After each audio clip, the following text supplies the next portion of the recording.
Hello everyone. आज हम पढ़ रहे हैं बिहार बोर्ड के इंग्लिश क्लास 6 का चैप्टर ए रेडियंस बुक से है। Lesson 2 the boy who lost his apatite.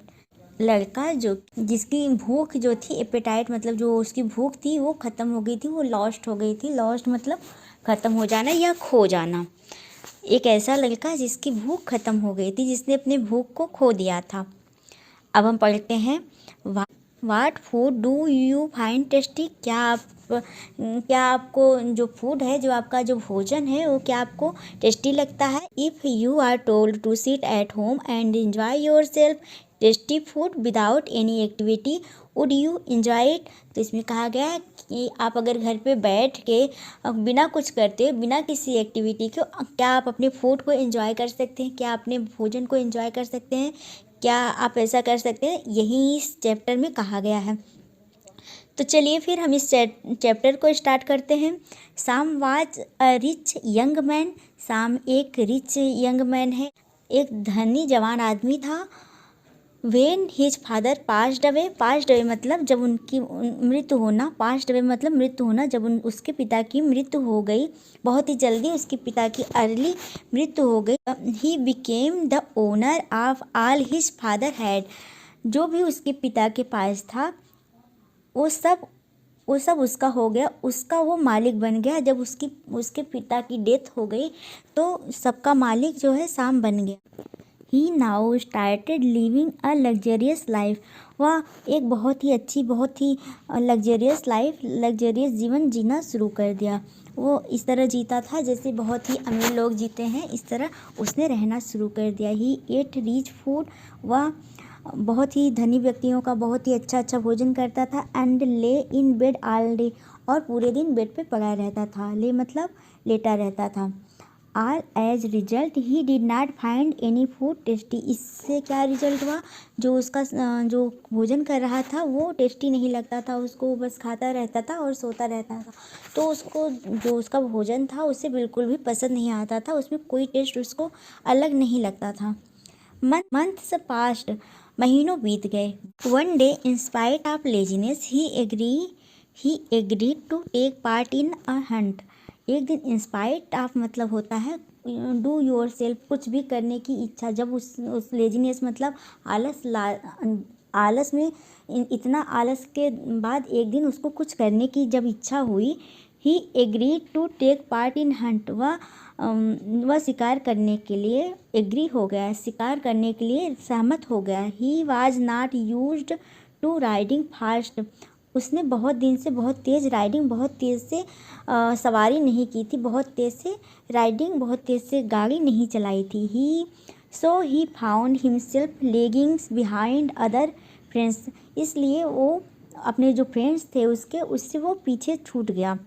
He got lost. वह खो गया। And wandered away in the woods. और जंगल से बहुत दूर चला गया, जंगल में बहुत दूर चला गया। 6 to 7 hours passed with him roaming around like this। 6 से 7 घंटे वह इधर उधर घूमता रहा, क्योंकि वहाँ जंगल में खो गया था, इसलिए वो चारों तरफ से रास्ता भूल भी गया था। तो रास्ता खोजते हुए उसे 6 से 7 घंटे बीत गए। He felt tired and hang. उसने थका हुआ और भूखा महसूस किया। उसने महसूस किया कि उसे भूख लग गई है और वह थक भी गया है। सडनली ही सा ए पीजेंट हट। अचानक से उसने एक किसान की झोपड़ी देखी। पीजेंट मतलब किसान होता है, हट मतलब झोपड़ी। He rode up to it and asked for a little food. He rode up to it. वह वहाँ पे गया, रोड अप मतलब मूव किया। वहाँ उसने एक पीजेंट का हट देखा तो वहाँ पे वो मूव किया। And asked for a little food. और उससे थोड़ा खाने के लिए उसने पूछा कि क्या आपके पास थोड़ा सा भोजन है। तो जो मैन था, जो पीजेंट था, किसान ने ये जवाब दिया, I am a poor man, I have only roti and dal sir. तो उसने कहा, श्रीमान जी मैं एक गरीब आदमी हूँ, मेरे पास सिर्फ रोटी और दाल है। Said peasant, but you are most welcome to have this. लेकिन आपका बहुत बहुत स्वागत है, हमारे यहाँ बहुत ज़्यादा स्वागत है। उसने ये कहा कि मैं अपना खाना देने के लिए मैं आपको तैयार हूँ, आपका हमारे घर में बहुत ही ज़्यादा स्वागत है, बहुत स्वागत है। The young man was very hungry and he really loved the food. जो जवान लड़का था, जो जवान आदमी था, वो बहुत ज़्यादा हैंग्री मतलब भूखा था और उसने उस खाने को बहुत पसंद किया। Really loved the food, he liked it more than all the rich food he had been eating earlier. वो इसे इतना ज़्यादा पसंद किया जितना वो पहले, जितना उसने एक बहुत ही अच्छा आलीशान, क्योंकि वो खाना खाता था लग्जरियस पकवान, बहुत ही तरह तरह के पकवानों को खाता था, लेकिन वो सब इतना टेस्टी नहीं लगते थे जितना कि इसको ये खाना उसको इतना ज़्यादा टेस्टी लग रहा था। He thanked the peasant who also gave him direction back to his home. और उसने उस किसान को थैंक यू बोला, उसको धन्यवाद दिया, उसने क्योंकि उसने उसके घर का डायरेक्शन बताया, उसके घर जाने का उसको रास्ता बताया था। He got back to return home and rested. वह अपने घर पे वापस आ गया और वहाँ पे उसने आराम किया। He went back to his rich food and lazy way. वह फिर अपने पुरानी तौर तरीक़ों पे आ गया, जैसे वो बहुत ही पकवान, बहुत ही अच्छा अच्छा खाना खाता था और दिन भर आलसी बना रहता था। The food was again tasteless.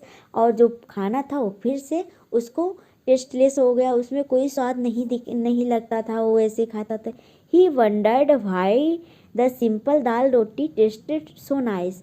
वो सिंपल सा दाल रोटी का टेस्ट उसको इतना ज़्यादा पसंद आ रहा था, इतना ज़्यादा अच्छा टेस्ट लग रहा था, जबकि उसके घर का जो अच्छे अच्छे रिच फूड थे, जो धनी व्यक्तियों के खाने होते थे, उसको वो सब उसको टेस्टलेस लगते थे, उसको पसंद नहीं आते थे। तो ये हमारी स्टोरी है the boy who lost his appetite. क्योंकि पहले वो दिन भर कोई काम नहीं करता था, पड़ा रहता था और कोई काम भी नहीं रहता था और दिन भर खाता पीता रहता था और अच्छा अच्छा खाता पीता रहता था, लेकिन उसको कोई टेस्ट नहीं लग रहा था। लेकिन जब उसने कुछ वर्क किया, उसको सच में बहुत भूख लगी, तो उसको एक सिंपल दाल रोटी भी बहुत ज़्यादा टेस्टी लग रही थी। तो इससे हमें ये भी शिक्षा मिलती है कि जब हम काम करते रहते हैं और हमारा काम करके खाते पीते हैं, जब जब हमें भूख लगती है तब खाते हैं, तो वो चीज़ हमको बहुत ज़्यादा टेस्टी लगती है। अगर हम बिना भूख के खाना खाते हैं तो हमारा मन नहीं लगता खाने में, और जब भूख के साथ अगर हमें भूख लगी हुई है तो सिंपल दाल रोटी भी, दाल चावल भी हमको बहुत ज़्यादा अच्छी लगती है।